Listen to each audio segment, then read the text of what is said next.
pali këshillon: rrini zgjuar, qëndroni të palkundshëm në besim, silluni si burra, jini të fortë.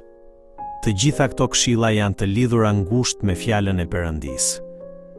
Bindja ndaj fjalës është pikërisht të qenit zgjuar shpirtërisht dhe sekreti për të qëndruar të palkundur në besim. Gjithashtu, këshilla silluni si burra nënkupton të kesh guxim. Në atë kohë, trimëria konsiderohej një nga virtytet kryesore të mashkullit.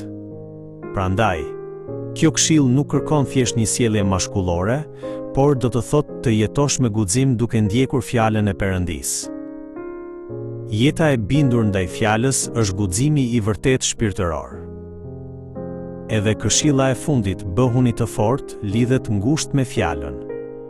Ashtu si trupi forcohet kur ushqehet me ushqim të mirë, edhe shpirti ynë forcohet kur ushqehemi me fjalën e Perëndisë, që është ushqimi shpirtëror. Në fund, këto 4 këshilla të palit përmblidhen në një jetë të përqendruar në fjalën e Perëndisë. Nëse ndokush nuk e do Zotin Jezu Krisht, qoftë mallkuar.